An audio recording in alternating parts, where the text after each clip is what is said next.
Olá, pessoal, já estamos de volta com mais uma análise dos acontecimentos políticos e econômicos do Brasil. Peço a você que nos assiste agora que se inscreva em nosso canal, se ainda não for inscrito, dê um like se gostar e, é claro, compartilhe, por favor. O presidente Lula tem nas mãos a oportunidade de tentar fazer um governo dos sonhos. A cobrança em cima dele é a maior de todos os tempos. Cumpriu pena, foi apontado por chefiar inúmeros crimes e retirado do rol das fichas sujas para concorrer ao Planalto. Ele sabe que tudo isso tem um preço muito alto, assim como a pressão de ser um presidente de idade já avançada e com certos problemas de saúde. Tudo isso deve fazer o governante pensar se terá tempo suficiente de implementar uma estrutura social que fique para a posteridade ou se o planejamento será interrompido ao longo do percurso. Talvez por isso ele tenha metido o pé na tábua, pisado fundo no acelerador. A intenção de acertar e fazer um nome forte, como se esperava no primeiro mandato dele, pode ser compreendida diante dos fatos que ele carrega nas costas. Além disso, foi eleito em um pleito que gerou muita polêmica e todo mundo sabe disso. Lula agora tem o dever de acertar, de fazer as coisas certas sem a menor margem de erro. Mas até quando? Para um quarto mandato depois de 2026, talvez já fique difícil, e ele sabe disso. Qual é, então, a pretensão do presidente, que é famoso por não aceitar conselhos de técnicos experientes? Achar que é eterno e que ficará no poder para sempre? Isso não deve mais passar pela cabeça dele. Então, por que tanto desespero em falar do ex-presidente Bolsonaro, como se ambos ainda tivessem 30 anos de idade e uma vida bem longa e saudável pela frente? Sim, é o que desejamos para os dois, por sermos irmãos em Cristo. Mas a biologia dos fatos nos traz uma outra reflexão e realidade. O dever de Lula deveria ser administrar os recursos públicos para o bem-estar de uma sociedade como um todo e não ficar olhando pelo retrovisor, se esquecendo do que tem de fazer, pois não vai haver mais tempo como antes. Melhor aproveitar a oportunidade e procurar acertar. Mas é isso que ele quer? Será que não está pensando mais em nada que resultou na sua condenação pela Lava Jato? Cada um que tire suas próprias conclusões. O fato é que ele está sendo vigiado e pressionado a cada passo que dá e não poderá errar mais, como fez nos mandatos anteriores. Foi aconselhado a deixar de lado a briga com o presidente do Banco Central, Roberto Campos Neto. Será que vai mesmo? E por que ele foi aconselhado? De acordo com pessoas ligadas ao círculo de amizades, é para não deixar Campos Neto com força política e holofote na mídia. Mas há um outro motivo que pode trazer um problemão aí pela frente. Se ele continuar insistindo em derrubar o técnico para colocar políticos, como fez nos governos anteriores e está fazendo agora em muitos ministérios, estará atacando uma instituição democrática que é o Congresso Nacional, da onde surgiu, no Senado e depois na Câmara, o projeto de lei complementar que tratou da independência do Banco Central. Será que tem alguém prestando atenção nisso? Lula tenta derrubar o presidente de uma instituição aprovado pelo Congresso. Tentar derrubar o cabeça do Banco Central é golpe contra uma instituição democrática.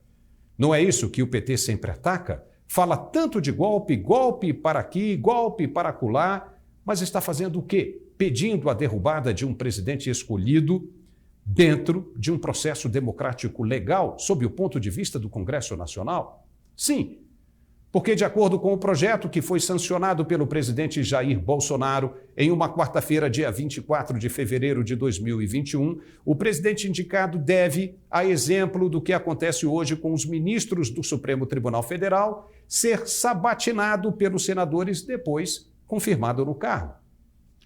O objetivo da medida foi tirar das mãos políticas a interferência de entes que não entendiam absolutamente nada sobre o setor e colocar sob a tutela de técnicos o controle da inflação com taxas de juros definidas por um conselho também técnico.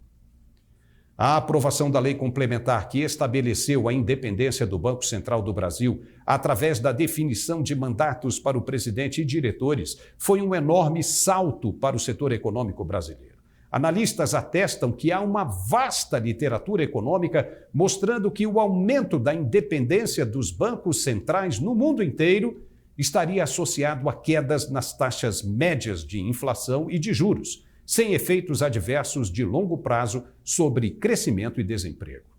Mas o PT agora ataca uma instituição democrática, tentando um golpe para derrubar um presidente e assim poder indicar o seu. Sob o comando da líder nacional do Partido dos Trabalhadores, Gleisi Hoffmann, militantes foram gritar o mantra deles de sempre, que é "Fora Campos Neto", na porta do Banco Central. Que coisa feia. Que coisa curiosa. Logo o PT, que tanto luta contra os golpes, inclusive com o presidente Lula dizendo na viagem que fez pela América do Sul que o governo Temer havia derrubado a antecessora Dilma Rousseff por um golpe de Estado. Uou! As coisas e as leis só funcionam quando são a favor deles. Quando é contra, mesmo eles fazendo a mesma coisa, cometendo os mesmos delitos, aí não é problema nenhum. Tudo pode. Aí é permitido.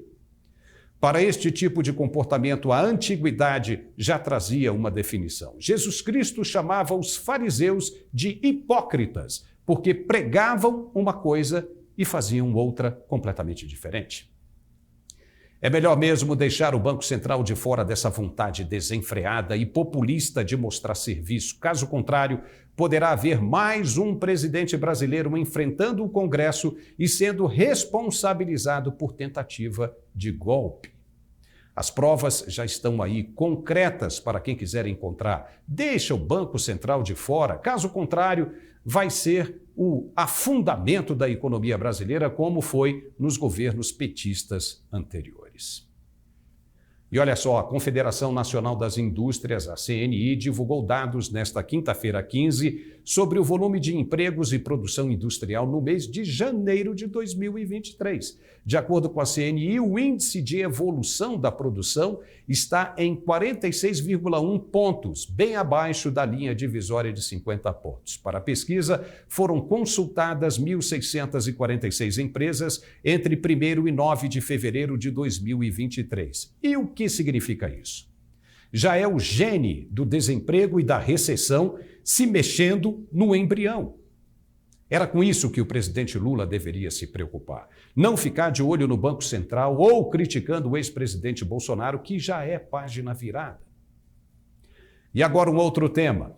Olha só, pessoal, como são as coisas. Em 2020, caíram os números de mortes violentas e lesões corporais seguidas de morte. Em números absolutos, as notificações passaram de 50.448 mortes em 2020 para 47.503 no ano seguinte, patamar mais baixo desde 2011, quando elas atingiram 47.215. Desde então, o maior patamar registrado foi em 2017, com 64.078 mortes. Já em 2021, o número de mortes continuou caindo e representou o menor índice da história na série histórica, ou seja, mais de 3.000 vidas foram salvas. E por quê? Olha aí a coincidência. Foi no período quando o presidente Bolsonaro flexibilizou o porte de armas de fogo para o cidadão comum. Ao contrário do que pregavam os opositores, o registro de mortes violentas intencionais caiu 6,5% em todo o Brasil. Foi o que apontou o Anuário Brasileiro de Segurança Pública, documento divulgado pelo Fórum Brasileiro de Segurança Pública. As mortes violentas intencionais consideram tanto os homicídios dolosos, aqueles com intenção de cometer, quanto os latrocínios, que são roubos seguidos de mortes. Os opositores da medida não souberam o que dizer, pois não houve um massacre de gente que tanto eles temiam e anunciavam. O cidadão passou a ter mais controle sobre a sua segurança, coisa que o Estado já não tinha mais condições de oferecer. 3.000 pessoas salvaram suas vidas. E foram 4 anos de flexibilização e não houve o terror que diziam que haveria. Bolsonaro provou que o cidadão armado tem mais controle sobre a sua segurança. E com as armas, a segurança cresce. E quem ataca não é o cidadão de bem, e sim o bandido que ficou desmotivado e passou a pensar 2 vezes antes de cometer um crime à mão armada. São dados estatísticos que não cabem contestação.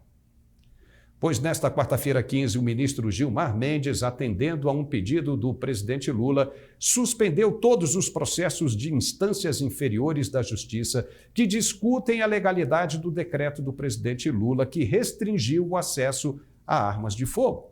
O pedido foi feito pela Advocacia Geral da União, que pretende obter do STF uma declaração de constitucionalidade do decreto de Lula, que suspende a aquisição das armas.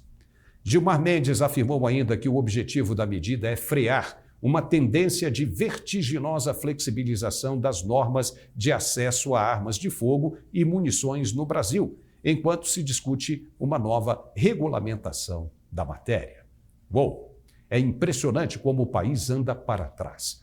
Quando começa a caminhar rumo ao desenvolvimento, vem logo um guindaste puxando tudo para baixo. Pois é bom um novo Congresso ficar atento a essas medidas e procurar criar uma nova legislação que seja clara e transparente, sem muitas vírgulas, para evitar interpretações equivocadas, com o objetivo de regulamentar novamente o setor e salvar vidas de agressões violentas. Isso tem de ser feito com a máxima urgência. Ficamos por aqui com essa análise. Se gostou, nos dê um like, se inscreva em nosso canal e, é claro, não se esqueça de compartilhar o máximo que puder. Muito obrigado pela preferência, um forte abraço e até a próxima.